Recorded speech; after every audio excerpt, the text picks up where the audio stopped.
News 8 Kannada ಸುದ್ದಿ ಸಂಚಯಕ್ಕೆ ಸ್ವಾಗತ. ಇಂದಿನ ಪ್ರಮುಖ ಸುದ್ದಿಗಳು. ಎಲ್ಲರಿಗೂ ನನ್ನ ನಮಸ್ಕಾರಗಳು. ಜೈ ಹಿಂದ್, ಜೈ ಭೀಮ್, ಜೈ ಭೀಮ್. ಸ್ವಲ್ಪ ಜೋರಾಗಿ ಧ್ವನಿಯಲ್ಲಿ ಜೈ ಭೀಮ್ ಹೇಳಿ ಸರ್.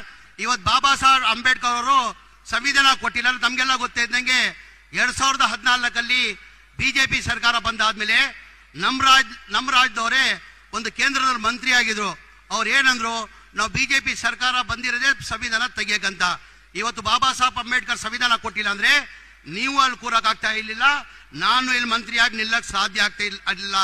ಬಾಬಾ ಸಾಹೇಬ್ ಅಂಬೇಡ್ಕರ್ ಸಂವಿಧಾನ ಕೊಟ್ಟಿದ್ದ ಕಾರಣಕ್ಕೆ ನೀವು ಅಲ್ಲಿ ಕೂತಿದ್ದೀರಾ, ನಾನು ಇಲ್ಲಿ ನಿಂತಿದ್ದೀನಿ. ಹಾಗಾಗಿ ನಮ್ಮ ಕರ್ತವ್ಯ ಆಗ್ತಾ ತಾನೆ ಜೋರಾಗಿ ಜೈ ಭೀಮ್ ಹೇಳೋದು. ನನ್ನ ಜೊತೆ ಜೋರಾಗಿ ಜೈ ಭೀಮ್ ಹೇಳ್ಬೇಕು. ಜೈ ಭೀಮ್, ಜೈ ಭೀಮ್, ಜೈ ಜೈ ಭೀಮ್.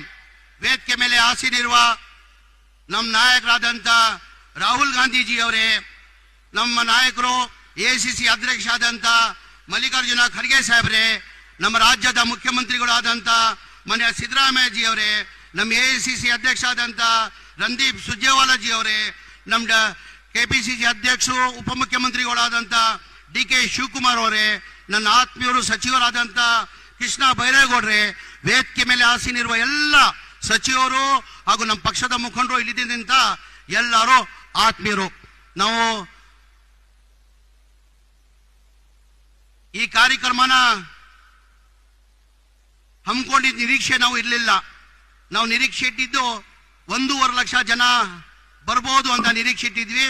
ಇವತ್ತು ತಾವು ಇಷ್ಟು ದೊಡ್ಡ ಮಟ್ಟದಲ್ಲಿ ಬಂದು ಮೋರ್ ದ್ಯಾನ್ 3 lakhs ಅಂತ ಹೇಳಕ್ ಬಯಸ್ತದೆ. 3 ಲಕ್ಷದಿಂದ ಹೆಚ್ಚಾಗಿ ಇವತ್ತು ಜನ ಬಂದು ಈ ಕಾರ್ಯಕ್ರಮ ತಾವು ಯಶಸ್ವಿ ಮಾಡಿದಿರಾ. ತಮಗೆ ಕೈ ಜೋಡಿಸಿ ನಾನು ದೊಡ್ಡ ನಮಸ್ಕಾರ ಇಲ್ಲಿಂದಾನೆ ಮಾಡಕ್ ಬಯಸ್ತಾ ಇದ್ದೀನಿ. ಹಾಗಾಗಿ ನಾನು ಹೆಚ್ಚಾಗಿ ಮಾತಾಡಕ್ ಹೋಗಲ್ಲ. ತಾವು ಬಹಳ ಖಾತ್ರಿಯಿಂದ ನಮ್ಮ ಮುಖ್ಯಮಂತ್ರಿಗಳದು ರಾಹುಲ್ ಗಾಂಧೀಜಿಯವರು ಮಲ್ಲಿಕಾರ್ಜುನ ಖರ್ಗೆ ಮಾತ್ಕೊಳ್ಳಕ್ ತಾವು ಕಾಯ್ತಾ ಇದ್ದೀರಾ. ಹಾಗಾಗಿ ನಾನು ಮುಖ್ಯಮಂತ್ರಿಗಳದ ಮನವಿ ಇಷ್ಟೇ ಮಾಡ್ಕೊಳ್ಳೋದು, ನಮ್ಮ ಜನಗಳು, ನಮ್ಮ ಜಿಲ್ಲೆ ಬೇಡಿಕೆ ಜನಗಳದ್ದು ಇರೋದು ಸರ್, ನಮ್ಮ ಒಂದು DC ಕಚೇರಿ ಆಫೀಸ್ ಆಗಬೇಕು 100 ಕೋಟಿ ವೆಚ್ಚದಲ್ಲಿ ಅಂತ ಒಂದಿದೆ. ತಾವು ಸೂಚನೆಯನ್ನ ಕೊಟ್ಟಿದ್ದೀರಾ. ನಾನು ಬರೋ ತಿಂಗಳಲ್ಲಿ ಬರ್ತೀನಿ. ಬರೋ ತಿಂಗಳಲ್ಲಿ ಆ ಗುದ್ಲಿ ಪೂಜೆನ ಮಾಡುವಂತ ಹೇಳಿದ್ದೀರಾ.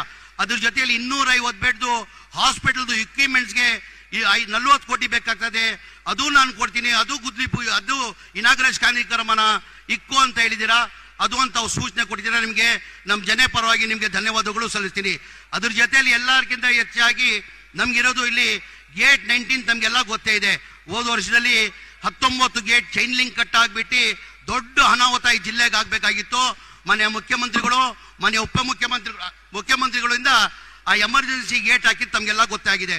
ನಾನು ಇಷ್ಟೇ ಒಂದು ರಿಕ್ವೆಸ್ಟ್ ಮಾಡ್ಕೊಳ್ಳೋದು, ದಯಮಾಡಿ ಆ ಗೇಟ್ ಅನ್ನ ಆದಷ್ಟು ಬೇಗ ಪರ್ಮನೆಂಟ್ ಮಾಡ್ಬೇಕಂತ ಮನೆ ಮುಖ್ಯಮಂತ್ರಿಗಳು ಕೇಳ್ಕೊಂತೀನಿ. ಅದ್ರ ಜೊತೆಯಲ್ಲಿ ನಾನು ಹೆಚ್ಚಾಗಿ ನಾನು ಮಾತಾಡಕ್ ಹೋಗಲ್ಲ. ಅದ್ರ ಜೊತೆಯಲ್ಲಿ ಬಹಳಷ್ಟು ಜನದ್ದು ಬೇಡಿಕೆಯಲ್ಲಿ ರೈತರದ್ದು ಬೇಡಿಕೆ ಇರೋದು, ಇಲ್ಲಿ ಶುಗರ್ ಫ್ಯಾಕ್ಟರಿ ಆಗ್ಬೇಕಂತ ಮನೆ ಮುಖ್ಯಮಂತ್ರಿಗಳು ಸೂಚನೆ ಕೊಟ್ಟಿದ್ದಾರೆ.